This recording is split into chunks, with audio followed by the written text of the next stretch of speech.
आज आपण सर्व माणसं या जगात जगत आहोत, पण खूप कमी लोक या गोष्टीवर खोलवर विचार करतात की आपण इथे का आलो आहोत आणि आपल्याला कोणी निर्माण केले आहे.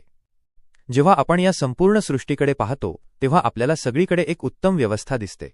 सूर्य वेळेवर उगवतो आणि वेळेवर मावळतो, चंद्र आपल्या प्रकाशाने रात्र उजळून टाकतो, आकाशात लाखो तारे आहेत, पृथ्वीवर डोंगर, नद्या, समुद्र, झाडेझुडपे आणि अगणित प्राणी आहेत. माणसाचे स्वतःचे शरीरच पहा, हृदय न थांबता धडधडते, डोळे पाहतात, मेंदू विचार करतो आणि पूर्ण शरीर एका उत्तम प्रणालीने चालत आहे. हे सर्व आपोआप होऊ शकते का? मुळीच नाही.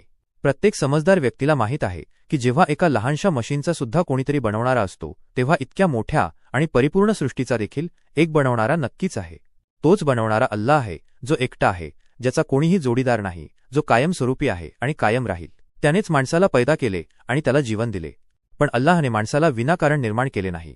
माणसाला यासाठी पैदा केले गेले आहे की त्याने आपल्या ईश्वराला ओळखावे आणि फक्त त्याचीच इबादत करावी. अल्लाहने माणसांना योग्य मार्ग दाखवण्यासाठी प्रत्येक काळात पैगंबर पाठवले. आदम अलैहिस्सलाम यांच्यापासून ते नूह, इब्राहिम, मूसा, ईसा आणि शेवटी मुहम्मद सल्लल्लाहु अलैहि वसल्लम यांच्यापर्यंत अनेक पैगंबर आले, ज्यांनी लोकांना हाच संदेश दिला की फक्त एका अल्लाहची इबादत करा आणि त्याने बनवलेल्या मार्गावर चाला.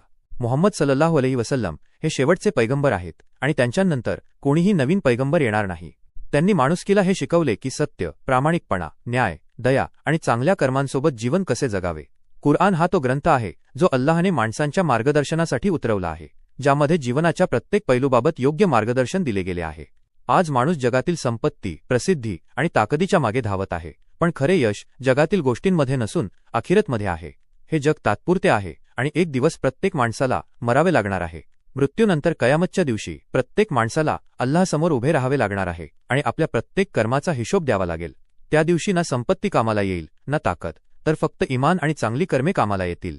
म्हणूनच समजूतदारपणा यातच आहे की माणसाने आपल्या पैदा करणाऱ्याला ओळखावे, त्याच्यासमोर नतमस्तक व्हावे, त्याची इबादत करावी आणि त्याने दाखवलेल्या मार्गावर चालावे. जे लोक अल्लाहवर इमान राखतात, चांगली कर्मे करतात आणि इतरांशी भलाई करतात, त्यांच्यासाठी आखिरतमध्ये जन्नतचे कायमस्वरूपी जीवन आहे, जिथे ना कोणते दुःख असेल, ना कोणतीही अडचण.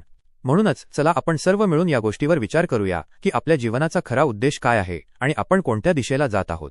जर आपण खऱ्या मनाने एका अल्लाहला मानले, त्याचे पैगंबर मुहम्मद सल्लल्लाहु अलैहि वसल्लम यांच्या शिक्षणाचा स्वीकार केला आणि कुरआननुसार जीवन जगण्याचा प्रयत्न केला, तर हाच आपल्या जगातील आणि आखिरतमधील यशाचा मार्ग आहे.